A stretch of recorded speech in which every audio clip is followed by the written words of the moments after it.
Bueno, buenas tardes, muchas gracias. Gracias a los compañeros del Instituto Patria por la invitación. ¿Dónde estamos nosotros? A ver, ¿dónde se sitúa América Latina? Todos sabemos geográficamente, ¿no es cierto?, pertenecemos a lo que se llama en la jerga de la ciencia política americana y entre los estudiosos y entre los funcionarios del gobierno americano, el hemisferio occidental. Ellos tienen una expresión que siempre es esta, porque reservan el nombre de América para ellos, ¿no? O sea, nosotros no somos América, América es ellos, we are America, ¿no? América somos los estadounidenses. ¿Y por qué es importante esto? Bueno, porque al estar nosotros en este espacio, al habernos condenado la geografía a convivir con la mayor superpotencia que jamás existiera en la historia de la humanidad, esto impone restricciones evidentes a los grados de libertad con la cual nosotros nos podemos mover. Esto es indudable, ¿verdad? Y ellos lo tienen muy claro en Estados Unidos, ¿verdad? Acá todavía se discute en América Latina si Estados Unidos es un imperio o no es un imperio.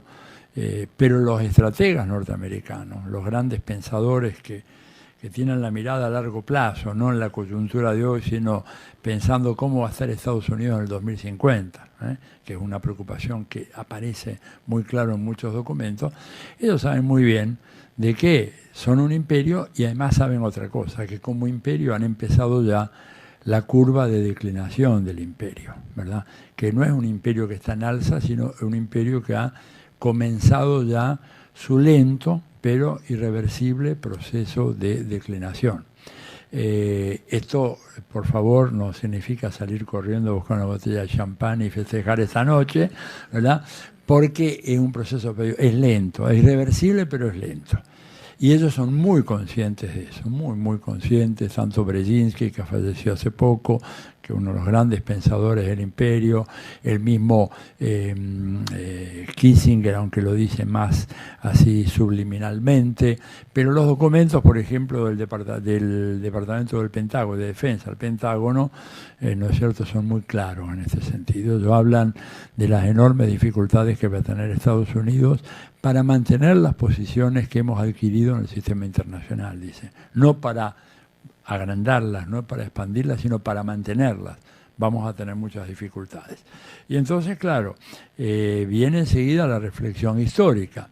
Si uno mira la historia de los imperios se vuelven mucho más agresivos, virulentos, hasta sanguinarios en la fase de retirada, por contraposición a la fase de la conquista. No es que la conquista fue un paseo, no es cierto, la conquista fue durísima, fue muy sangrienta, pero más lo ha sido, cuando uno mira la historia de los imperios, el proceso de retirada.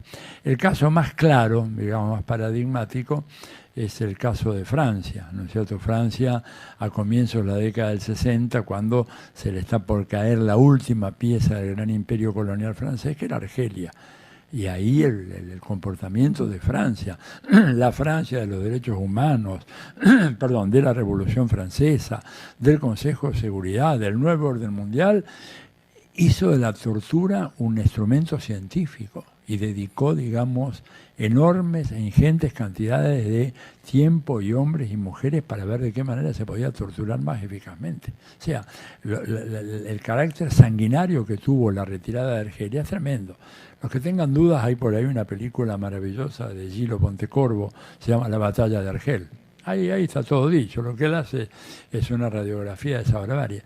Y nosotros mismos, el Imperio Español en América, estuvo marcado por niveles fenomenales de represión, peores que los que hubo en la época de la conquista, ¿verdad? Que es el descuartizamiento de José Gabriel Condorcanqui, más conocido como Tupac Amaru, en frente de su mujer y sus hijos, habla, digamos, de un grado de crueldad y de alevosía que no hubo en las fases iniciales.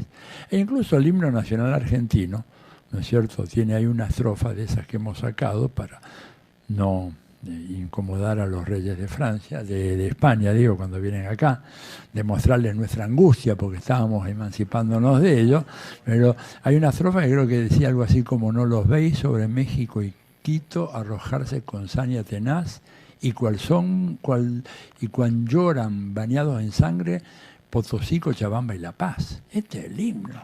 No era que lo hizo, ¿no es cierto?, un zurdito loco, digamos, a la salida de una cena con Mirta Legrand, de pura rabia, no.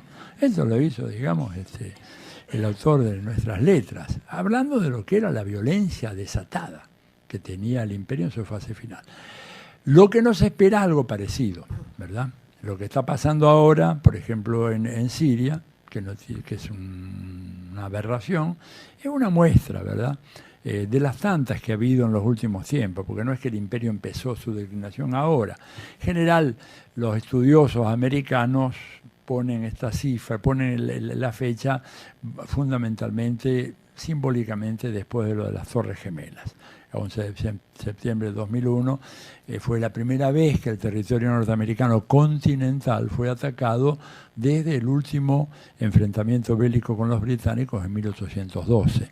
Entonces, que 190 años después aparezca un ataque fue un acontecimiento traumático, sobre todo porque reveló la incapacidad de Estados Unidos para pronosticar o predecir, o tal vez, sería un tema larguísimo lo de las Torres Gemelas, o tal vez, digamos, una actitud de complacencia con el terrorismo internacional a los efectos de facilitar luego la guerra de Irak y todo lo que vino más tarde. Pero en todo caso, ahí marcan ellos el inicio de este declive, y esto evidentemente hace que nosotros en América Latina seamos la retaguardia estratégica. Ellos están dispuestos a perder todo, menos América Latina y el Caribe.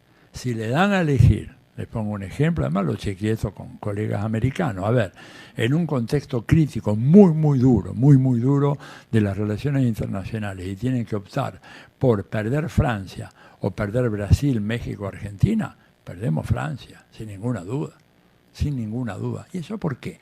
Bueno, porque por varias razones. Primero, porque desde los comienzos de la historia de los Estados Unidos como país independiente, América Latina siempre fue visto como su cinturón de seguridad.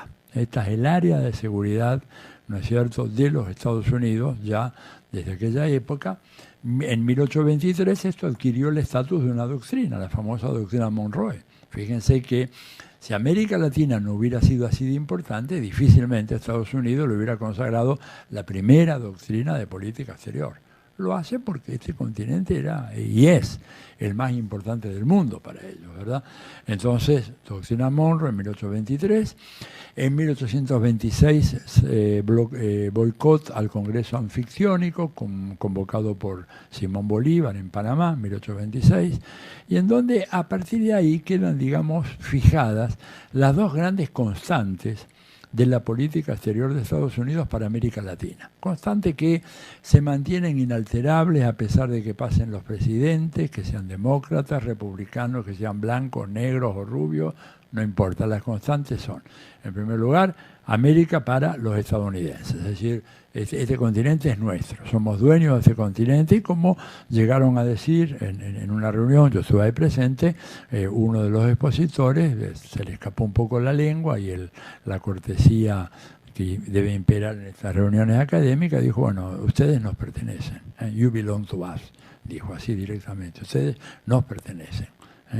Y la segunda doctrina es mantener permanentemente a los países de América Latina en desunión y, si es posible, en discordia. Cuanta más desunión, más discordia, tanto mejor, ¿verdad? O sea, divide y vencerás era una divisa propia del Imperio Romano para mantener a sus vastas colonias subordinadas, dándole algunas cosas, algunas concesiones, a otras. Bueno, el panorama para nosotros es ese, o sea, mantenernos divididos, ¿no es cierto? Las tentativas de unificación que se intentaron en el pasado no llegaron a prosperar mucho.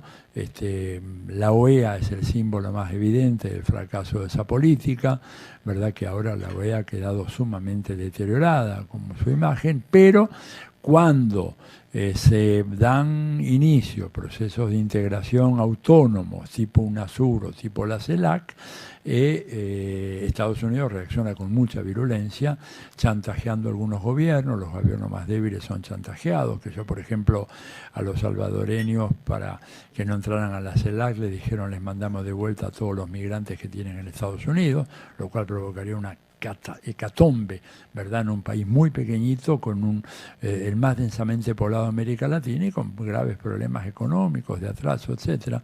Lo mismo a los dominicanos, mandarle de vuelta la migración dominicana. O sea, Estados Unidos utiliza todo eso para, ¿verdad?, encuadrar a estos países, y a los otros, bueno, ofreciéndoles garantías que después, por supuesto, no cumple. Estados Unidos es el gran mentiroso del escenario internacional, ¿verdad? Pero maneja muy bien esa mentira y esos chantajes. Por ejemplo, cuando estalló la crisis de la deuda, ¿verdad?, en el 82, poco tiempo después, cuando sube Alfonsín en la Argentina, él propone la creación de un club de deudores, porque había un club de acreedores que funcionaba en no sé en cuál banco. ¿Te acuerdas cuál banco era, Alejandro? Yo no me acuerdo ahora, pero no importa, es un dato marginal.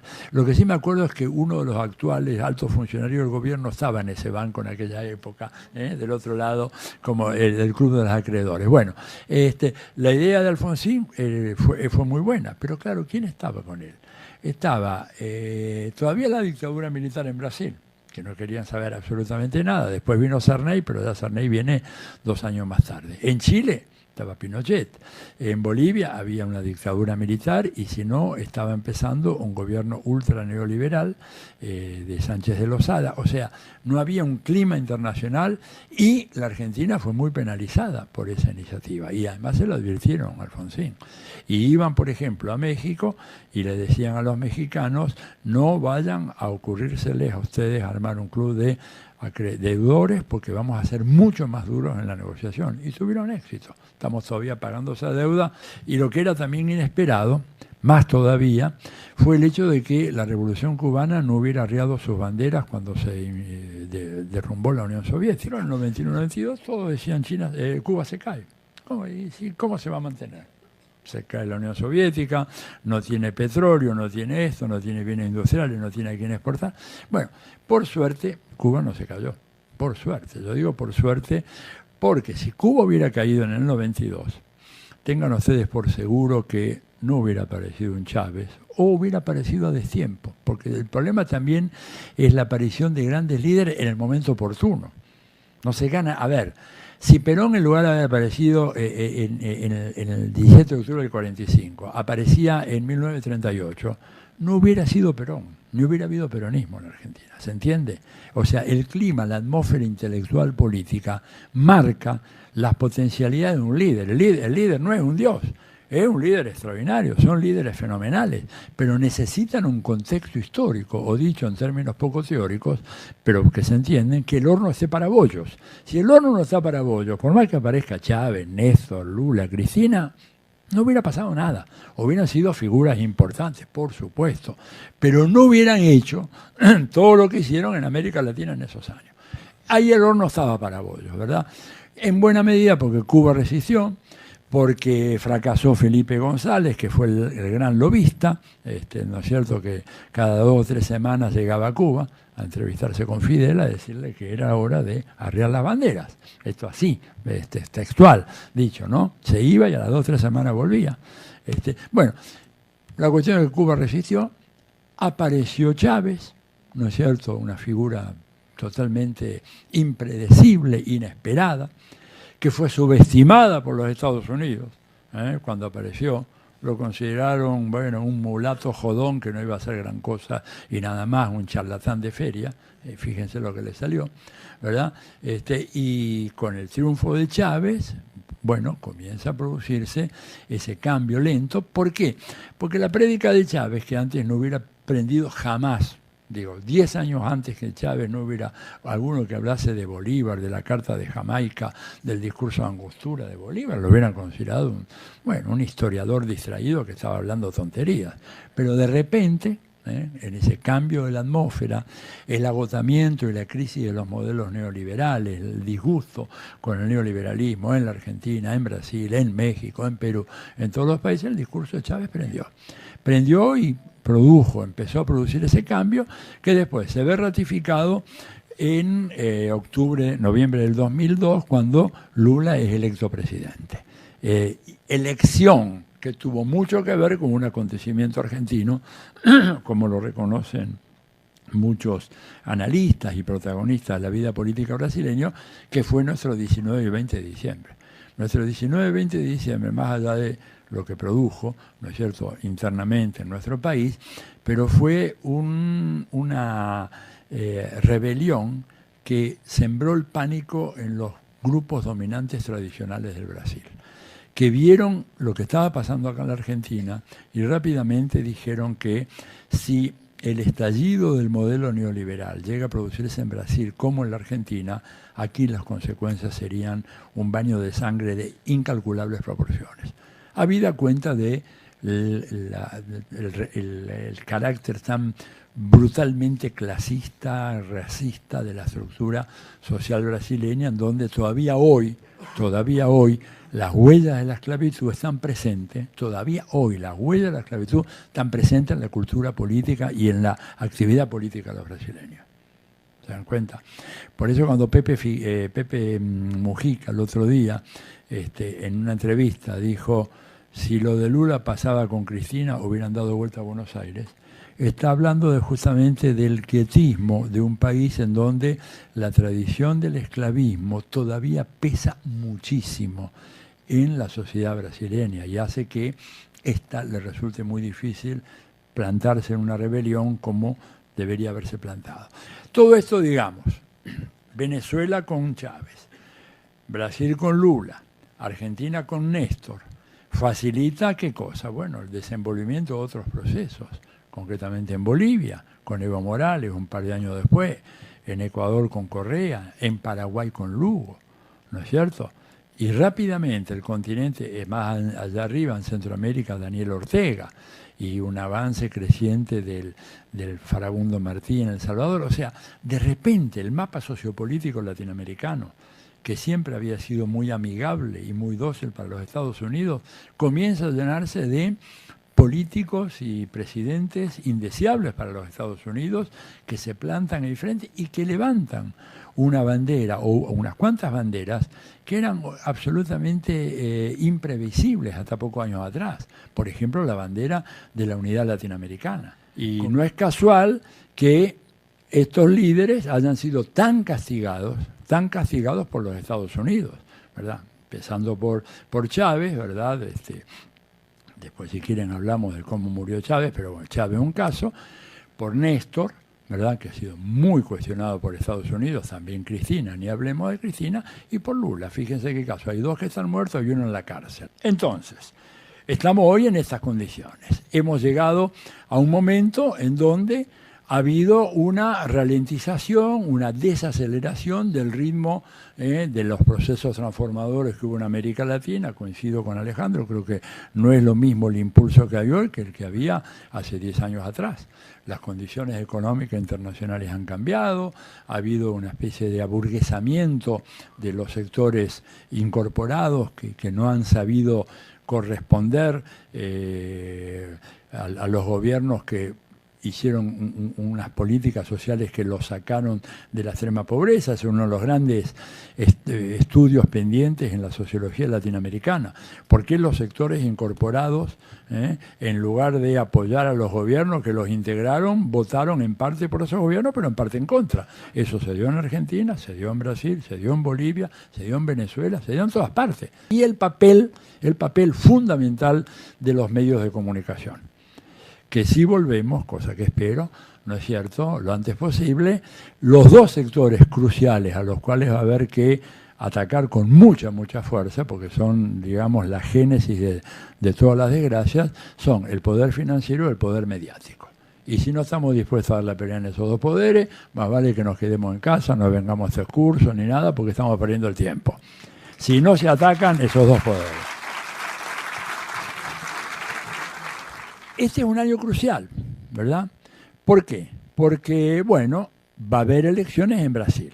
Vamos a hablar de lo de Lula. Lo de Lula sabemos, no voy a extenderme, lo sabemos todo, ha sido un proceso judicial absolutamente viciado. El juez Moro fue designado juez federal de la República Federativa de Brasil cuando apenas había cumplido 26 años. Un caso insólito, ¿verdad? Normalmente un juez adquiere ese estatus más allá de los 35 o 40 años en Brasil, acá también en la Argentina. 26 años. un muchacho moldeado por los programas de buenas prácticas de Estados Unidos, fue a estudiar a Harvard también, hizo unos cursos cortos, ¿verdad? El juicio de él, el proceso es un mamarracho insostenible, pero lo cierto es que Lula está preso. ¿Significa esto ya la derrota del campo progresista, del PT en una alianza con otros partidos? De ninguna manera. Estuve hablando mucho con Frei Beto, que es un hombre que conoce mucho no solamente a Brasil, sino conoce mucho al presidente Lula. Y, por ejemplo, Lula cree que aún desde la cárcel, la coalición, una coalición que integra el PT con otras fuerzas políticas progresistas, puede ganar las elecciones en Brasil. Y este es un dato muy, muy importante para nosotros con vistas al 19. No es lo mismo la elección del 2019 en la Argentina con un gobierno tipo Temer, ¿verdad? En Brasil, que con un gobierno dirigido por el PT, con una alianza, ¿no es cierto?, con Lula o sin Lula. Entonces, una elección crucial. Pero antes de ello viene elecciones en Colombia. En Colombia, en donde se juega mucho, por supuesto, Colombia es un país muy importante desde muchos puntos de vista, y lo que se está viendo es que el bipartidismo tradicional colombiano se ha roto. Y eso es un dato muy alentador. Si hubiera un espíritu unitario y una mayor madurez en las fuerzas políticas de la izquierda y del campo progresista, se podría llegar a pelear la elección presidencial, ¿verdad? Y eventualmente, si llegara a darse el milagro, que sería casi el milagro de que triunfe Petro o una coalición en donde estén las fuerzas progresistas, el impacto regional sería enorme. Eso sería a fines de mayo. Antes tenemos las elecciones en Paraguay, que ahora en la semana que viene. Está muy pareja la cosa, ¿verdad?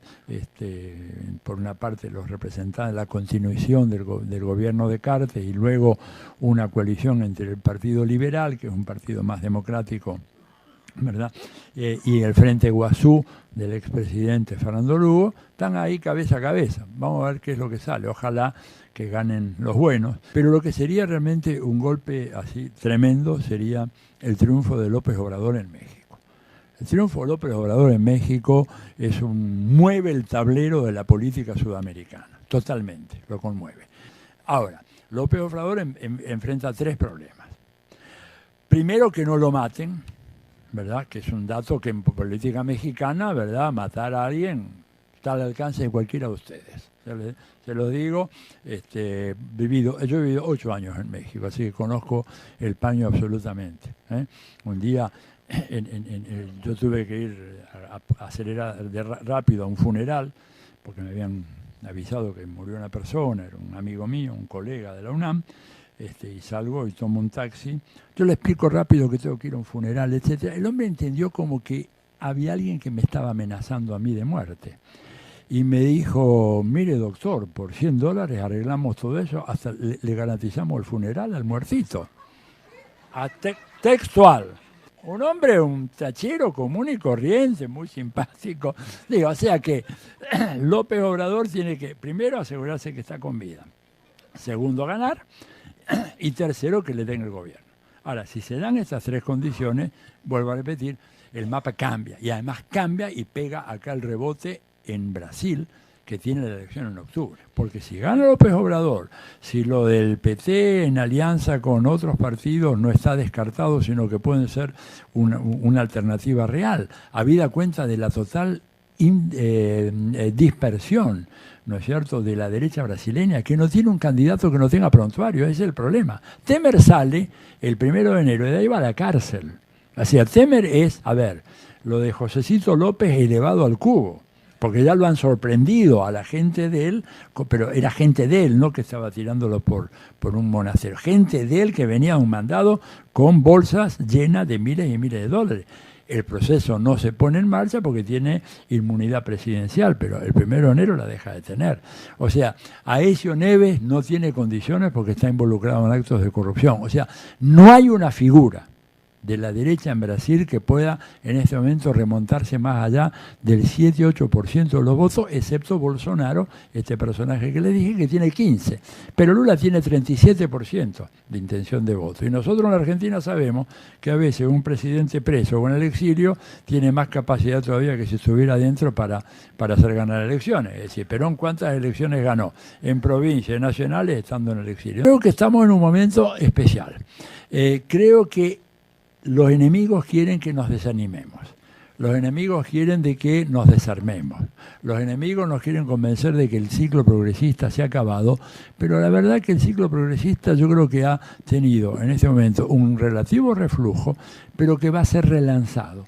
Entre otras cosas porque basta con que sigamos teniendo este gran director de campaña que es Macri para que la gente en la Argentina, a salvo que seamos idiotas todos, ¿no?, que la gente en un país como la Argentina diga, bueno, ya tenemos suficiente con esto, queremos otra cosa. Dialoguemos mucho con la gente, sepamos escuchar. Yo creo que a veces sabemos poco escuchar, ¿no es cierto? Sepamos escuchar y sobre todo tengamos muy claro de que acá la unidad va a ser el elemento fundamental y único que puede garantizar la victoria en el 2019. En la medida en que nos dispersamos por personalismo, por matices políticos, por historias pasadas, estamos liquidados. Yo creo que hay que hacer un enorme esfuerzo, ¿verdad? Un enorme esfuerzo para poder dar esta batalla todos juntos, todos alineados, postergando para otro momento discusiones que podamos tener sobre el pasado o sobre el futuro, pero por lo menos reconozcamos que estamos ante un peligro muy cierto, pues si esta gente llega a ganar de vuelta en el 19 y tenemos que ir al 23, lo que yo digo, ¿verdad?, como sociólogo, no solo como politólogo, que en esos 8 años el cambio en la estructura social y en la mentalidad y en la cultura de los argentinos va a ser muy difícil construir una alternativa más o menos progresista en el 23. O sea que la batalla es ahora. Y por eso cualquiera que diga, no, esto ya está perdido para el 23, está absolutamente equivocado. Porque si perdemos ahora, tenemos que pensar en el 31, no en el 23. Tal vez si yo tuviera que señalar uno de los errores principales de Itamaraty, ¿verdad?, durante la gestión de Lula, fue no haberse dado cuenta de que nosotros hubiéramos sido mucho más fuertes teniendo a México integrado al esquema este sudamericano que teniéndolo afuera.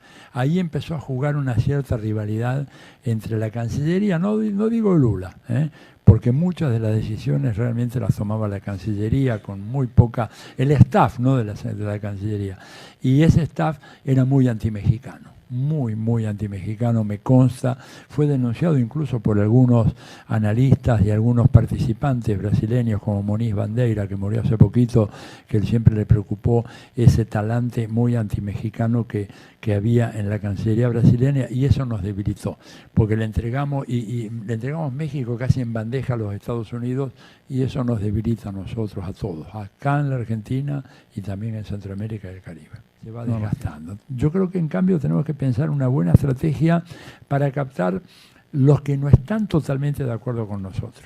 Porque si vamos a querer captar solo los que están de acuerdo con nosotros, desde ya pronostico una resonante derrota. Tenemos que abrirnos y enganchar gente, arrastrar gente que comparta una parte de nuestro proyecto. Y aunque la otra parte no la comparta, pero que está siendo agredida, está siendo mortificada por el gobierno de Macri. Esa gente es lo que, como llaman los encuestólogos, el target al cual tenemos que dirigirnos. Los que están convencidos ya están. Digo, tenemos que agarrar a aquellos otros.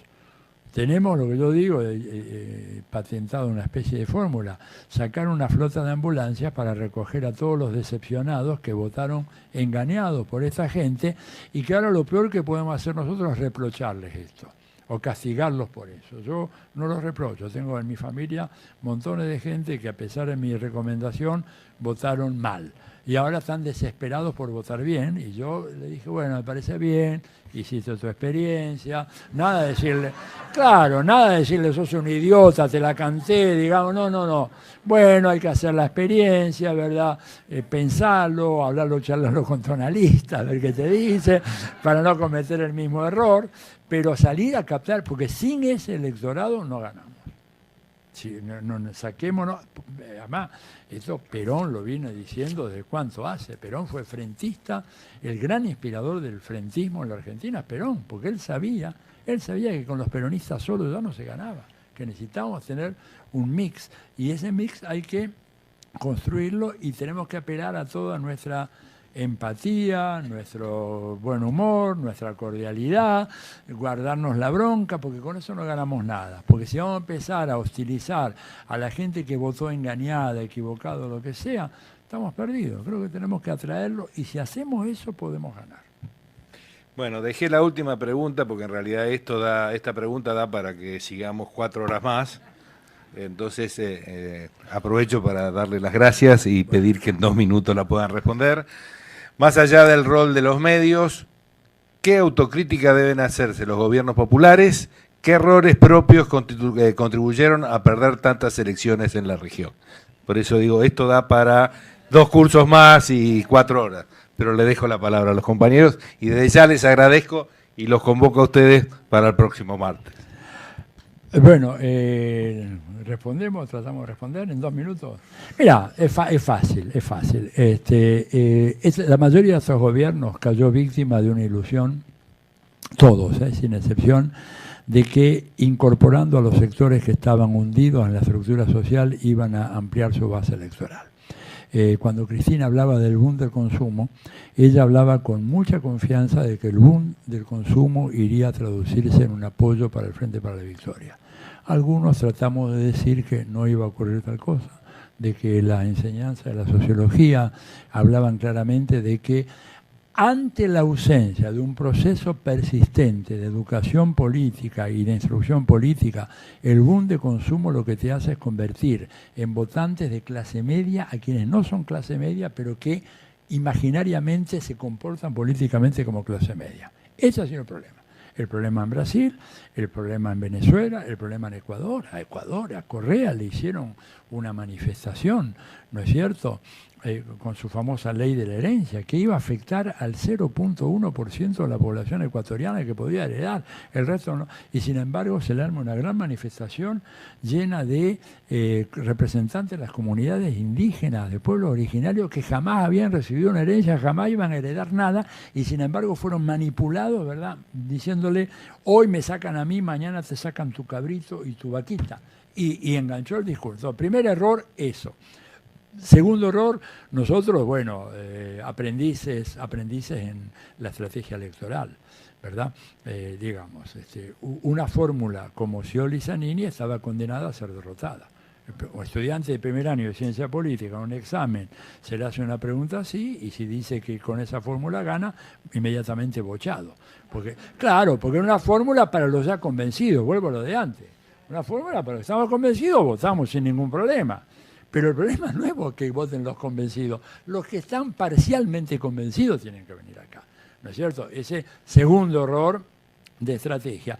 Tercero, haberse dormido en el tema de la lucha antiinflacionaria que comía la enorme política social que hizo el kirchnerismo y que se la devoraba la inflación hasta que llegó Axel y empezó con el tema de precios cuidados y ahí se trató de controlar, pero un poco ya era muy avanzado, o el empecinamiento en seguir cobrando ganancias a los asalariados, lo cual era una locura, porque afectó fundamentalmente a la base social electoral del kirchnerismo, no afectó al Colorado de Narváez, ni a Pratgay, ni a todo eso, afectó a los votantes kirchneristas, los desilusionó, se sintieron traicionados, porque ¿cómo? Me están cobrando a mí y a aquellos otros no le cobran nada. Y lo tercero, no haber nacionalizado el comercio exterior. Acá me meto un tema de economía, pero bueno, ¿pero por qué digo esto? Porque este país durante todos esos años tuvo ingresos por exportaciones promedio más o menos 60.000 millones de dólares al año, que iban directamente al bolsillo de un grupo de 500 grandes empresas vinculadas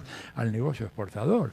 Eso tendría que haberse hecho lo que hizo Perón, es decir, eso entra al Estado, se le paga a los agrarios, yo no digo expropiarlo, se les paga, pero el resto lo maneja el Estado y evita, digamos, la locura de aquella del dólar, que para conseguir el dólar tenías que hacer el trámite en el banco, la derecha se aprovechó muy bien, acuñó la expresión cepo cambiario y con eso nos refundieron a todos, convencieron a una una cantidad enorme de gente de que no se dejan comprar dólares. Eso lo convencieron. Entonces son errores que no hay que volver a cometer. Y por supuesto, perdón, el último, no puede ser que un juez de Chañar Ladeado decida hacer un amparo en contra de una ley de medios que fue aprobada, como se aprobó en este Congreso, discutida durante 5 años y que te pasen por encima, digamos, con una serie de amparos. Ahí lo que se impone, lo que se imponía es haber hecho una enorme manifestación de masas enfrente a las oficinas de Clarín y decir, la ley de medios se cumple y ahora tiene nuevos medios. Y punto. Basta de tanta tolerancia, que lo que van a decir esto. Entonces, esas son algunas de las pocas enseñanzas que creo que van a ser útiles a partir del 19.